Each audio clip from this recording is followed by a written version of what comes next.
오늘 함께 읽어볼 책은 에리 프롬의 사랑의 기술입니다. 이 책은 제목만 보면 굉장히 달달하고 말랑말랑한 어떤 사랑에 대한 에세이 같은 느낌이 들죠. 하지만 실제로 읽어보면 되게 신랄해서 놀라실 거예요. 굉장히 비판적이고 사람들이 사랑에 대해서 일반적으로 착각하고 있는 것을 바로 잡아주는 역할을 하는 그런 책이죠. 이 책의 저자인 에리 프롬은 에세이스트나 소설가가 아니에요. 정신분석학자, 사회심리학자예요. 그만큼 아주 현실을 냉철하게 후벼 파는 매력이 있죠. 그리고 나 스스로를 돌아보게 만들죠. 이 저자인 에리 프롬은 이 사랑이란 것이 인생을 살아가면서 어떤 쾌락이나 즐거움을 얻기 위한 수단적인 테크닉이 아님을 분명히 하고 있어요. 그러면서 에리 프롬은 이 사랑이란 나 스스로에 대해서 깊이 되돌아보고 성찰하고 또 어떤 사랑을 해야 될 것인가, 또 이 세계와 나는 어떻게 소통할 것인가, 이 전반적인 삶을 어떻게 살아갈 것인가의 문제에 대해서 생각하도록 만드는 실존적인 자기 성찰의 과정 속에서 찾는 어떤 보석 같은 것, 이렇게 정의를 내리고 있어요. 돈으로 안 되는 게 거의 없는 세상이죠. 자연스럽게 인간 또한 그 경제적 교환 가치에 의해서 평가받고 대우받는 게 현실입니다. 이러한 각박한 세상에서 과연 진정한 사랑이란 존재할까요? 이런 세상을 살아가는 사람들은 과연 사랑을 할 능력이 있기나 한 걸까요? 에리 프롬은 인간의 무의식 층까지 파고 내려가서 인간이 사랑의 능력을 상실한 이유를 밝혀냅니다. 그 원인은 인간이 자아를 상실했기 때문이다. 그렇기 때문에 사랑의 능력까지도 상실하게 됐다는 거죠. 모두가 자아를 상실했고 또 사랑하는 능력을 잃어버렸어요. 아무리 사람들이 사랑을 외치고 또 사랑 노래를 듣고 사랑하는 영화를 보더라도 그 결핍감은 충족이 안 돼요. 이 사랑이 없고 계산만이 존재하는 인간관계의 황량함, 모두가 다 느끼고 있는 현실이죠. 사랑하려 하면 할수록 사랑에 실패하고 점점 더 사람들과 분리되고 고립되고 고독감을 느끼게 되는 것이 현대사회의 현실입니다. 이러한 현대사회에서 이 사랑이란 더 이상 자연적인 일이 아니라 기술의 문제가 된다는 거죠. 이 사랑이란 더 이상 천부적인 능력이 아니라 훈련과 인내와 습득이 필요한 기술의 문제라는 겁니다. 우리가 사랑하려고 해도 번번이 실패하는 까닭은 바로 이러한 기술의 미숙성에 있다라고 지적을 하고, 이러한 사랑의 기술을 정신분석학적 입장에서 분석을 하는 것이 이 책의 주된 작업입니다. 여러분은 사랑이 뭐라고 생각하세요? 그리고 여러분은 어떤 사랑을 하고 계신가요? 그리고 좀 더 나은 사랑을 하기 위해서는 어떤 기술이 필요하다고 생각하시나요? 사랑은 기술인가? 기술이라면 살아가는 지식과 노력이 요구된다. 혹은 사랑은 우연한 기회에 경험하게 되는, 다시 말하면 행운만 있으면 누구나 겪게 되는 즐거운 감정인가? 이 작은 책은 사랑은 기술이다 라는 견해를 전제로 하고 있지만 대부분의 현대인들은 물론 사랑은 즐거운 감정이라고 믿고 있다. 그렇다고 해서 현대인들이 사랑을 중요하게 여기지 않는다는 뜻은 아니다. 현대인들은 사랑을 갈망하고 행복한 사랑의 이야기, 불행한 사랑의 이야기를 펼쳐놓는 무수한 영화를 보며 사랑을 노래한 시시한 수백 가지 노래에 귀를 기울인다. 그러나 사랑에 대해서 배워야 할 것이 있다고 생각하는 사람은 거의 없다. 대부분의 사람들은 사랑의 문제를 사랑하는, 곧 사랑할 줄 아는 능력의 문제가 아니라 오히려 사랑받는 문제로 생각한다. 그들에게 있어서 사랑의 문제는 어떻게 하면 사랑받을 수 있는가, 어떻게 하면 사랑스러워지는가 하는 문제다. 그들이 이 목적을 추구하는 몇 가지 방법이 있다. 남자들이 특히 애용하는 방법은 성공해서 자신의 지위의 사회적 한계가 허용하는 한 권력을 장악하고 돈을 모으는 것이다. 그리고 특히 여성이 애용하는 또 한 가지 방법은 몸을 가꾸고 치장을 하는 등 매력을 갖추는 것이다. 사랑에 대해서 배울 필요가 없다는 태도의 배경이 되는 두 번째 전제는 사랑의 문제는 능력의 문제가 아니라 대상의 문제라는 가정이다. 사랑한다는 것은 쉬운 일이고 사랑할 또는 사랑받을 올바른 대상을 발견하기가 어려울 뿐이라고 사람들은 생각한다. 사랑에 대해서는 배울 필요가 없다는 가정에 이르게 하는 세 번째 오류는 사랑을 하게 되는 최초의 경험과 사랑하고 있는 지속적 상태, 혹은 좀 더 분명하게 말한다면 사랑에 머물러 있는 상태를 혼동하는 것이다. 우리 모두와 마찬가지로 남남으로 지내오던 두 사람이 갑자기 그들 사이의 벽을 허물어버리고 밀접하게 느끼며 일체라고 느낄 때, 이러한 합일의 순간은 인생에서 가장 유쾌하고 가장 격앙된 경험 가운데 하나다.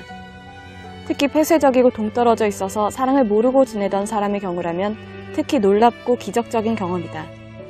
갑자기 친밀해지는 이 기적은 성적 매력과 성적 결합에 의해 시작되는 경우 대체로 더욱 촉진된다. 그러나 이러한 형태의 사랑은 본질적으로 오래 지속될 수 없다. 두 사람이 친숙해질수록 친밀감과 기적적인 면은 점점 줄어들다가 마침내 적대감, 실망감, 권태가 생겨나며 최초의 흥분의 잔재마저도 찾아보기 어렵게 된다. 그러나 처음에 그들은 이러한 일을 알지 못한다. 사실상 그들은 강렬한 열중, 곧 서로 미쳐버리는 것을 열정적인 사랑의 증거로 생각하지만 이것은 기껏해야 그들이 서로 만나기 전에 얼마나 외로웠는가를 입증할 뿐이다. 사랑처럼 엄청난 희망과 기대 속에서 시작됐다가 반드시 실패로 끝나고 마는 활동이나 사업은 찾아보기 어려울 것이다. 만일 이것이 다른 활동의 경우라면 사람들은 열심히 실패의 원인을 가려내려 하고 개선법을 찾아내려고 할 것이다. 그렇지 않으면 그들은 이 활동을 포기할 것이다. 사랑의 경우 포기는 불가능하므로 사랑의 실패를 극복하는 적절한 방법은 오직 하나뿐인 것 같다. 곧 실패의 원인을 가려내고 사랑의 의미를 배우기 시작하는 것이다. 이 책을 읽다 보면 나의 지나간 연애들을 떠올리는 걸 넘어서 내가 살아온 삶이 어떠했는가를 전반적으로 반추하는 경험을 하게 돼요. 어떤 대목에서는 아주 뼈저리게 무릎을 치면서 공감하게 되기도 하고 어떤 부분에서는 과연 그런가? 하고 의문을 품게 만들죠. 다만 이 책이 가치 있는 건 사랑이란 무엇인가, 그리고 우리는 어떤 사랑을 해야 할 것인가에 대해서 생각하게 만들어준다는 거겠죠. 충분한 지식을 얻을 수 있는 유일한 길은 사랑의 행위에 있다. 이 행위는 사상을 초월하고 언어를 초월한다. 사랑의 행위는 대담하게 합일의 경험으로 뛰어드는 것이다. 그러나 사고를 통한 지식, 곧 심리학적 지식은 사랑의 행위를 통해 충분한 지식을 얻기 위한 불가결한 조건이다. 다른 사람의 실상을 보려면, 즉 내가 그에 대해 갖고 있는 환상, 곧 불합리하게 일그러진 상을 극복하려면 나는 다른 사람과 나 자신을 객관적으로 알아야 한다. 인간을 객관적으로 알게 될 때만 사랑의 행위를 통해서 인간의 궁극적 본질을 알 수 있다. 무조건적 사랑은 어린아이만이 아니라 모든 인간의 가장 절실한 갈망 가운데 하나다. 한편 어떤 장점 때문에, 다시 말하면 사랑받을 만해서 사랑받는 경우 언제나 의심이 남는다. 내가 사랑해주기를 바라는 사람을 즐겁게 해주지 못한 것은 아닐까 하는 두려움도 언제나 남아있다. 언제나 사랑을 잃지 않을까 하는 두려움이 있는 것이다. 더 나아가 보상으로 주어지는 사랑은 자기 자신 때문이 아니라 상대를 즐겁게 해줬다는 이유만으로 사랑을 받는 것이고, 궁극적으로 분석해보면 사랑받는 게 아니라 이용당하고 있다는 쓰라린 감정을 쉽게 일으킨다. 이 책에서는 단순히 연인 간의 사랑, 즉 성애만을 다루고 있진 않아요. 부모의 자식에 대한 사랑, 형제 간의 사랑, 자기 자신에 대한 자기애, 그리고 신에 대한 사랑까지 인간의 삶을 구성하는 모든 형태의 사랑에 대해서 다루고 있어요. 우리 모두가 어린아이로서나 또 어른이 된 다음에도 어머니의 사랑에 집착하고 어머니의 사랑을 갈망하는 것은 이상한 일이 아니다. 대부분의 어린이는 행복하게도 어머니의 사랑을 충분히 받는다. 그러나 어른이 되면 이러한 갈망은 충족되기가 매우 어려워진다. 가장 만족스러운 발달 과정에서는 이러한 갈망이 정상적인 성애의 한 요소로 남아있다. 흔히 이러한 갈망은 종교적 형태로 표현되며 그보다 자주 신경증적 형태로 표현되기도 한다. 결국 성숙한 사람이 되려면 자신이 자신의 어머니가 되고 아버지가 되는 단계에 도달하지 않으면 안 된다. 말하자면 그는 어머니다운 그리고 아버지다운 양심을 갖게 돼야 한다. 어머니다운 양심은 어떠한 악행이나 범죄도 너에 대한 나의 사랑, 너의 삶과 행복에 대한 나의 소망을 빼앗지는 못한다라고 말하고, 아버지다운 양심은 네가 잘못을 저지르면 너는 네 잘못의 결과를 받아들여야만 하고, 내 마음에 들고 싶다면 너는 너의 생활 방식을 크게 바꿔야 한다고 말한다. 형제애는 모든 인간에 대한 사랑이다. 이 사랑의 특색은 배타성이 없다는 것이다. 내가 사랑의 능력을 발달시켜 왔다면 나는 내 형제들을 사랑하지 않을 수 없다. 형제애를 통해 사람들과의 결합과 인간적 유대와 인간적 일치를 경험한다. 형제애는 우리는 모두 하나라는 경험의 바탕을 두고 있다. 사랑의 모든 형태의 바탕에 놓여있는 가장 기본적인 사랑은 형제애다. 나는 형제애라는 말로 책임, 보호, 존경, 다른 사람에 대한 지식, 다른 사람의 생명을 촉진하려는 소망 등을 나타내고 있다. 이것은 성서에서 내 이웃을 내 몸처럼 사랑하라고 말하고 있는 것과 같은 종류의 사랑이다. 만일 내가 참으로 한 사람을 사랑한다면 나는 모든 사람을 사랑하고 세계를 사랑하고 삶을 사랑하게 된다. 만일 내가 어떤 사람에게 나는 당신을 사랑한다 라고 말할 수 있다면 나는 당신을 통해 모든 사람을 사랑하고 당신을 통해 세계를 사랑하고 당신을 통해 나 자신도 사랑한다 라고 말할 수 있어야 한다. 형제애는 동등한 자들 사이의 사랑이고 모성애는 무력한 자에 대한 사랑이다.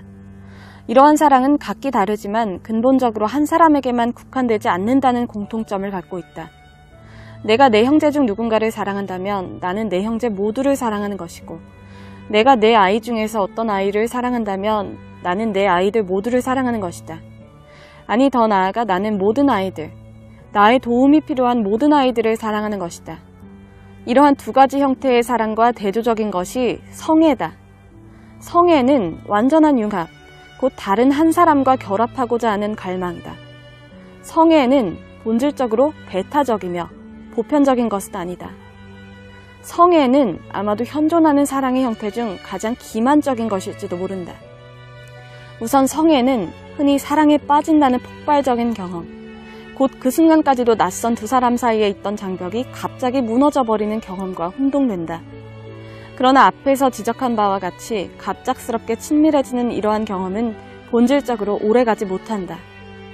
낯선 사람들이 친밀하게 아는 사이가 되면 이미 극복해야 할 장벽도 없고 더는 갑작스럽게 접근할 수도 없다. 사랑받는 사람을 자기 자신처럼 잘 알게 된다. 어쩌면 거의 모른다고 말해야 옳을지도 모르겠다. 만일 상대방에 대해 더욱 깊이 있는 경험을 한다면 그의 퍼스널리티의 무한성을 경험할 수 있다면 상대방이 이와 같이 친밀해지는 일은 결코 없을 것이며 장벽을 극복하는 기적은 매일 새로이 일어날 것이다. 그러나 대부분의 사람들의 경우 타인만이 아니라 자기 자신도 곧 탐구되고 곧 철저히 규명된다. 그들의 경우 친밀감은 우선 성적 교섭을 통해 확립된다.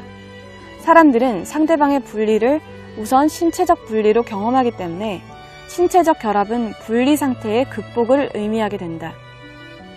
이 밖에도 많은 사람들에게 분리의 극복을 나타내는 또 다른 요인들이 있다.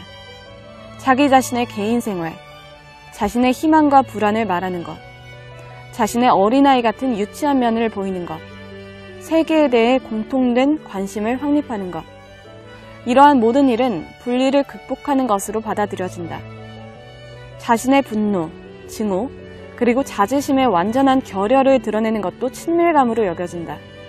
이것은 흔히 부부가 서로에 대해 갖고 있는 변태적인 매력을 설명해 줄 것이다. 그러나 이런 모든 형태의 친밀감은 시간이 지남에 따라 점점 희박해지는 경향이 있다. 그 결과 사람들은 새로운 사람, 새로운 타인과의 사랑을 추구하게 된다. 이 타인은 다시금 친밀한 사람으로 변하고 사랑에 빠지는 경험은 다시금 유쾌하고 강렬하지만 이 경험은 다시금 차츰 덜 강렬한 것이 되고 마침내 새로운 정복, 새로운 사랑을 바라게 된다. 이 성적 욕망의 기만적 성격은 이러한 환상에 많은 도움을 준다. 성적 욕망은 대부분의 사람들 마음속에서 사랑이라는 관념과 짝을 이루고 있기 때문에 사람들은 육체적으로 서로를 원할 때 서로 사랑하고 있다는 잘못된 결론에 도달하기 쉽다. 사랑은 성적 결합의 소망을 일으킬 수 있다.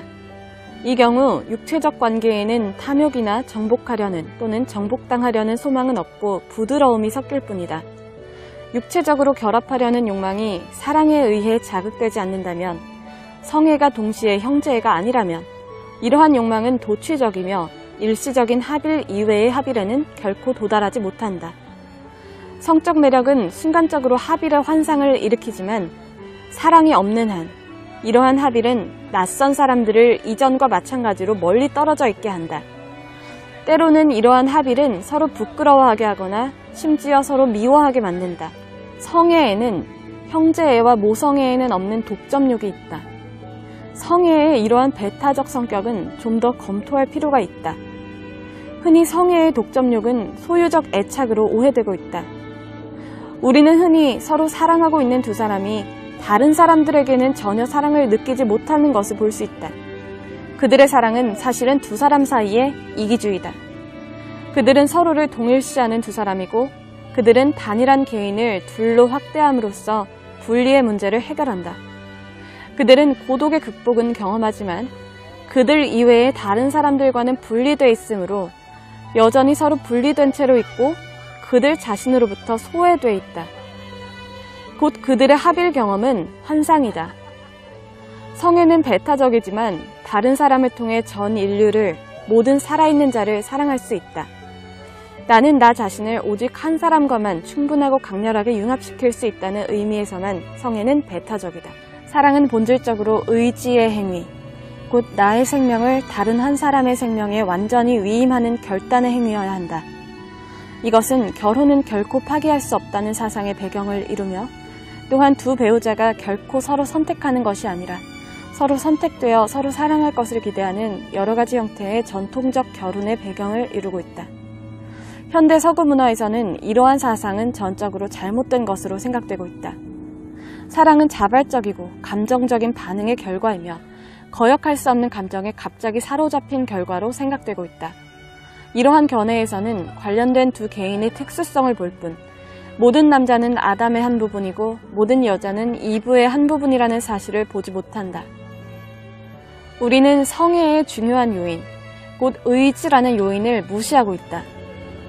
어떤 사람을 사랑한다는 것은 결코 강렬한 감정만은 아니다. 이것은 결단이고 판단이고 약속이다. 만일 사랑이 감정일 뿐이라면 영원히 서로 사랑할 것을 약속할 근거는 없을 것이다. 감정은 생겼다가 사라져버릴 수 있다. 내 행위 속에 판단과 결단이 포함되어 있지 않다면 어떻게 내가 이 사랑이 영원하리라고 판단할 수 있을 것인가?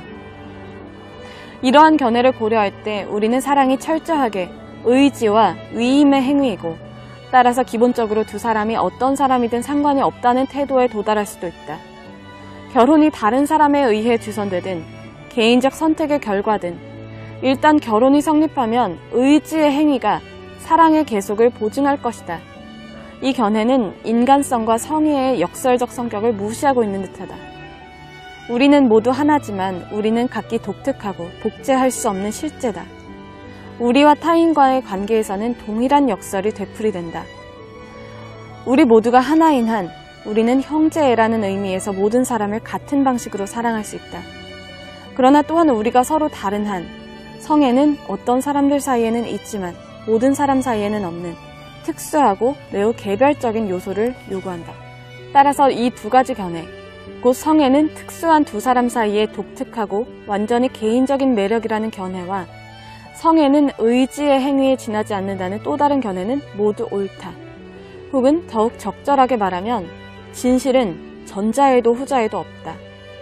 그러므로 사랑은 우리가 성공하지 못하는 한 쉽게 해소될 수 있는 관계라는 사상도, 또한 어떠한 환경 밑에서도 이 관계는 해소돼서는 안 된다는 사상도 마찬가지로 잘못이다. 사랑의 개념을 여러 가지 대상에 적용하는데 반대하지 않으면서도 다른 사람을 사랑하는 것은 덕이지만 자기 자신을 사랑하는 것은 죄라는 신념이 널리 퍼져 있다. 나 자신을 사랑할수록 남을 사랑하지 못하며 자기애는 이기심과 같다고 생각되고 있다. 이러한 견해는 서양 사상에서는 멀리까지 거슬러 올라간다. 칼뱅은 자기애를 패스트라고 말한다. 프로이트는 정신의학적 용어로 자기애를 말하고 있으나 그럼에도 그의 가치 판단은 칼뱅의 가치 판단과 다르지 않다. 프로이트는 자기애를 자아도취, 곧 리비도를 자기 자신에게 돌리는 것으로 생각했다. 자아도취는 인간의 발달에서 매우 초기 단계고 후에 이 자아도취적 단계로 다시 돌아오는 사람은 사랑할 줄 모르게 된다. 극단적인 경우에 이 사람은 미치게 된다. 프로이트는 사랑을 리비도의 나타남이라고 보고 리비도는 다른 사람을 향하거나 또는 자기 자신을 향한다고 가정한다. 이와 같이 사랑과 자기애는 한쪽이 많을수록 다른 쪽이 줄어든다는 의미에서 상호 배타적이다. 자기 애가 나쁘다면 비이기적인 것은 덕이 될 수밖에 없다. 그렇다면 다음과 같은 의문이 생긴다. 곧 심리학적 관찰은 자기 자신에 대한 사랑과 다른 사람에 대한 사랑 사이에는 근본적 모순이 있다는 명제를 뒷받침하고 있는가? 자기 자신에 대한 사랑은 이기심과 같은 현상인가? 또는 오히려 그 반대인가? 더 나아가 현대인의 이기심은 정말로 모든 지적, 감정적, 감각적 능력을 가진 개인으로서의 자기 자신에 대한 관심인가? 그는 그의 사회적, 경제적 역할의 부속품이 되지 않았는가? 그의 이기심은 자기애와 동일한가? 또는 이기심은 자기애의 결여로 생기는가? 이기심과 자기애의 심리학적 측면을 검토하기 전에 자기 자신에 대한 사랑은 상호 배타적이라고 하는 견해에 나타나 있는 논리적 오류를 강조하지 않을 수 없다. 만일 나의 이웃을 인간으로서 사랑하는 것이 덕이라면 나 역시 인간이므로 나 자신을 사랑하는 것도 악덕이 아니라 미덕이어야 한다. 어떤 사람을 사랑한다는 것은 사랑할 줄 아는 힘의 실현이고 집중화다.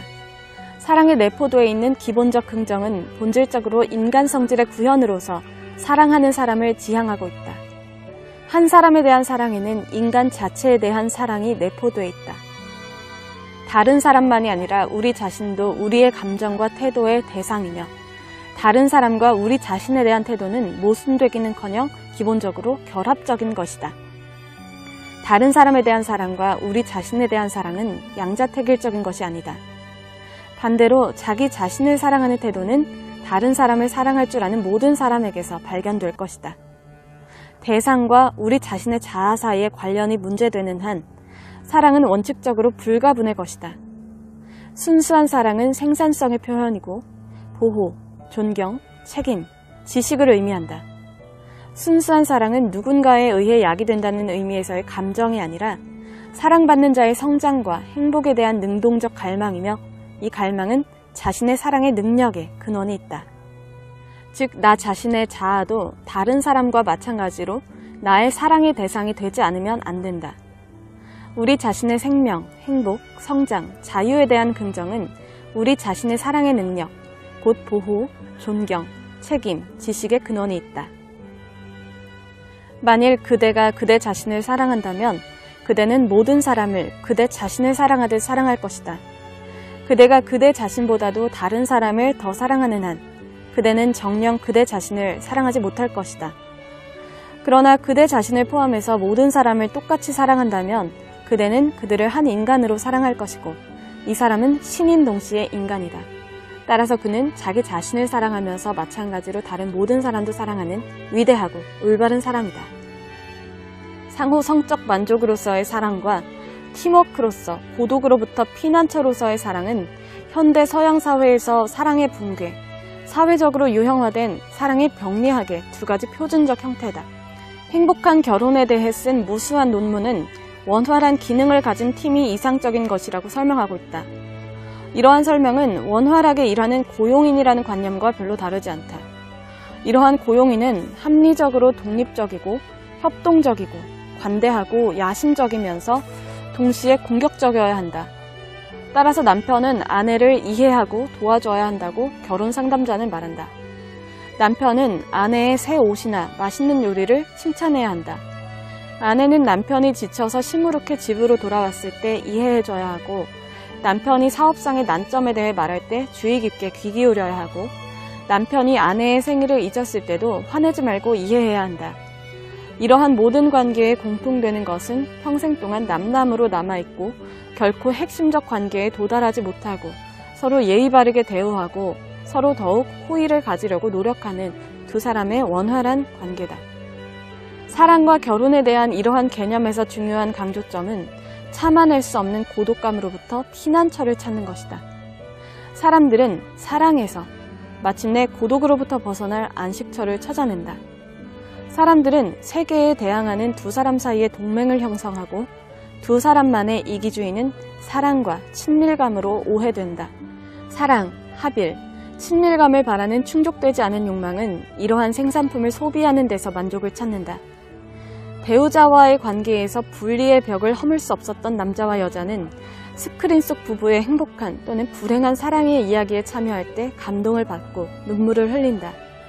많은 부부들이 스크린 위에서 전개되는 이러한 이야기를 구경할 때 서로 사랑을 주고받지는 못하지만 함께 다른 사람의 사랑의 구경꾼으로서 사랑을 경험하는 유일한 기회를 갖는다. 사랑이 백일몽인한 그들은 참여할 수 있다. 그러나 사랑이 실제하는 두 사람 사이의 현실적인 관계가 될 때 그들은 얼어붙는다. 감상적 사랑의 또 하나의 측면은 시간에 의한 사랑의 추상화다. 부부는 그들의 지난날의 사랑의 기억이나 미래의 사랑의 환상에 의해 깊은 감동을 받을 수도 있다. 그들이 생활하고 있는 바로 이 순간에도 이미 서로 실증을 느끼면서도 얼마나 많은 약혼자 또는 신혼부부들이 미래에 있을 사랑의 축복을 꿈꾸는가. 이러한 경향은 현대인의 일반적 태도와 일치한다. 현대인은 과거나 미래에 살지 오늘을 살지 못한다. 현대인은 감상적으로 어린 시절이나 어머니를 회상하고 또는 미래에 대해 행복한 계획을 세운다. 다른 사람들의 가공적인 경험에 참여함으로써 대상적으로 사랑을 경험하든 또는 사랑의 경험이 현재에서 과거 또는 미래로 옮겨지든 이와 같이 추상화되고 소외된 사랑의 형태는 개인의 현실적 고통과 고독과 분리감을 완화해주는 마취제로서 작용한다.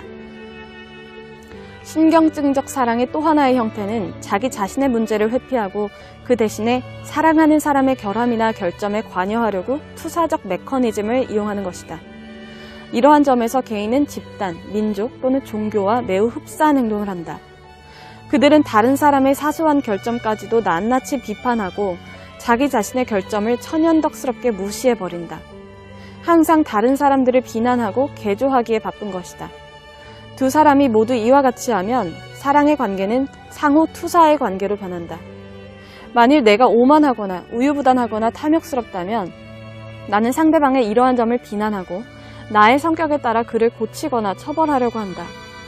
상대방도 이와 같이 한다.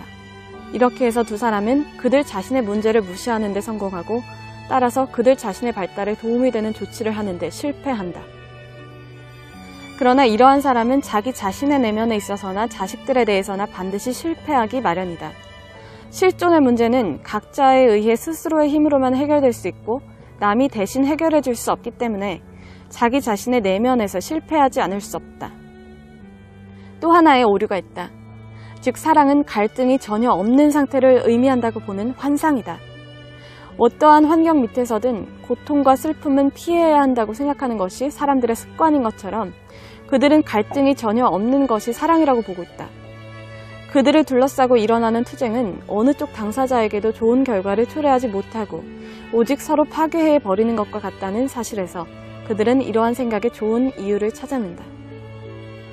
그러나 이와 같이 되는 이유는 대부분의 사람들이 말하는 갈등이 사실은 진짜 갈등을 회피하려는 노력이라는 사실에 있다.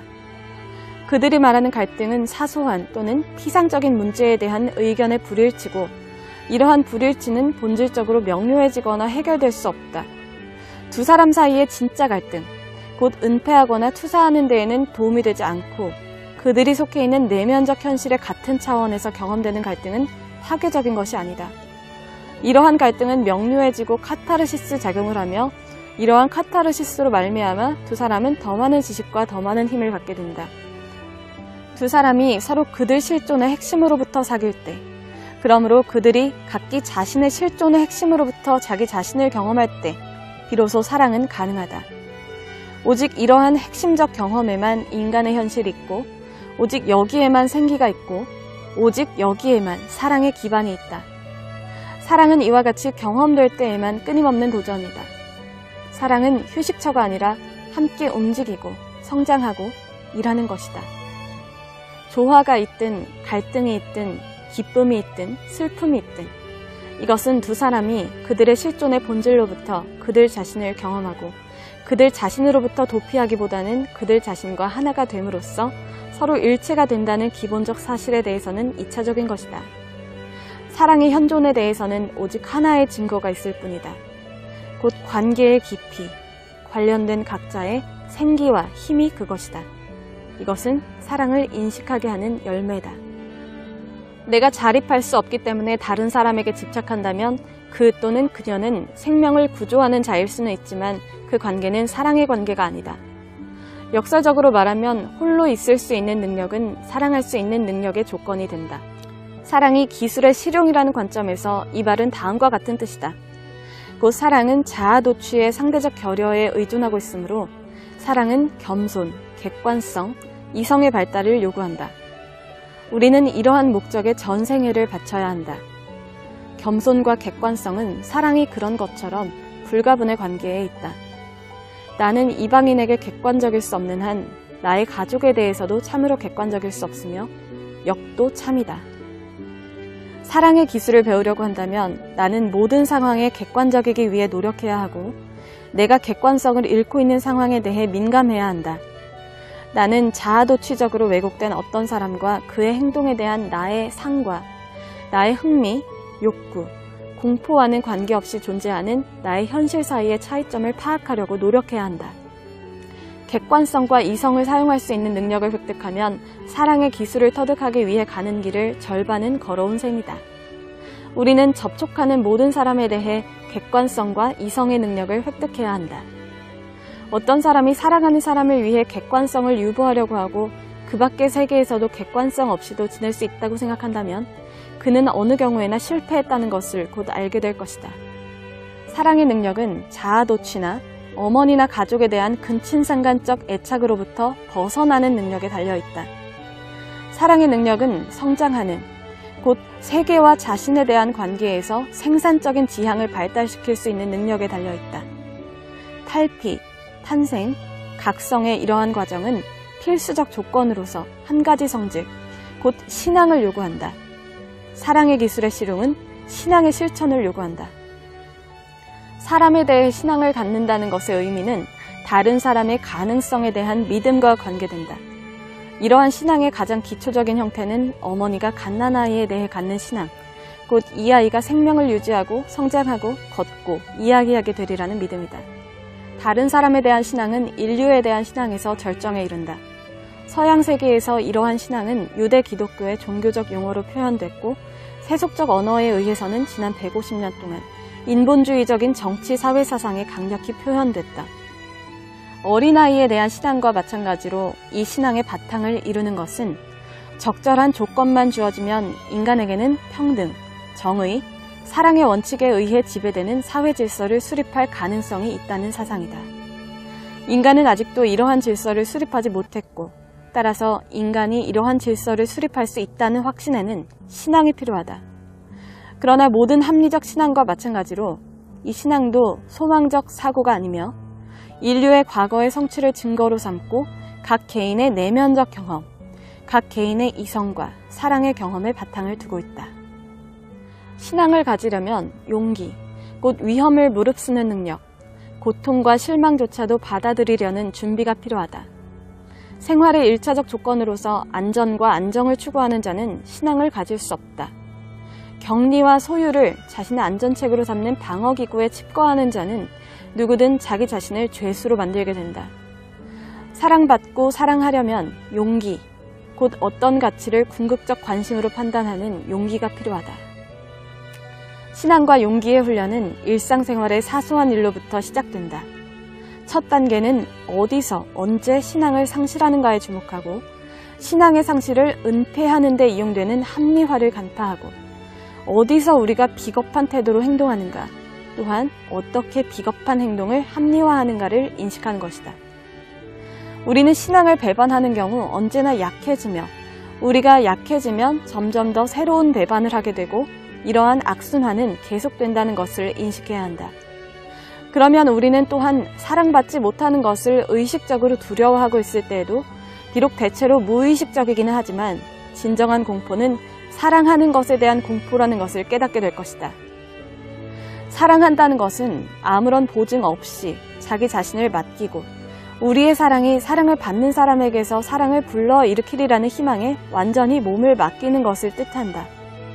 사랑은 신앙의 작용이며 따라서 신앙을 거의 갖지 못한 자는 거의 사랑하지 못한다. 사랑의 기술을 실천하는 데에는 반드시 활동이 필요하다. 사랑은 활동이다. 내가 사랑하고 있다면 나는 그나 그녀만이 아니라 사랑받는 사람에 대해 끊임없이 적극적 관심을 갖는 상태에 놓여 있다. 내가 게으르다면 내가 끊임없는 각성과 주의와 활동의 상태에 있지 않다면 나는 사랑받는 사람과 능동적으로 관계할 수 없을 것이기 때문이다. 잠자는 것만이 비활동에 적합한 상태다. 각성 상태는 게으름이 끼어들 여지가 없는 상태다. 오늘날 대부분의 사람들이 놓여있는 역설적 상태는 깨어있을 때에도 반쯤 잠들어 있고 잠잘 때 또는 잠들고 싶어 할 때도 반쯤 깨있다는 것이다. 완전히 깨어있다는 것은 실증을 느끼지 않기 위한 또는 실증내지 않기 위한 조건이다. 사실상 실증을 느끼지 않는다는 것, 실증을 내지 않는다는 것은 생활의 주요 조건의 하나다. 내면적인 게으름을 피하기 위해 수용적, 축적적 형태로든 자기 자신의 시간을 단지 낭비하는 상태로든 하루 종일 자신의 눈과 귀로 느끼고 사고하고 있는 것은 사랑을 실천하는 데 불가결한 조건이다. 사랑에 대해 말하는 것은 설교가 아니다. 그것은 모든 인간 존재의 궁극적이고 현실적인 욕구에 대해 말하는 것이기 때문이다. 이러한 욕구가 은폐됐다는 것은 이러한 욕구가 존재하지 않는다는 의미는 아니다. 사랑의 본성을 분석하는 것은 오늘날 일반적으로 사랑이 결여됐다는 것을 밝혀내고 이러한 결여 상태에 책임이 있는 사회적 조건을 비판하는 것이다. 개인의 예외적인 현상일 뿐 아니라 사회적 현상으로서의 사랑의 가능성에 대한 신앙을 갖는 것은 인간의 본성 자체에 대한 통찰을 바탕으로 하는 합리적 신앙이다. 여러분은 사랑이 뭐라고 생각하세요? 그리고 지금 어떤 사랑을 하고 계신가요? 그리고 좀 더 나은 사랑을 위해서는 어떤 기술이 필요하다고 생각하세요? 여러분의 생각을 들려주세요.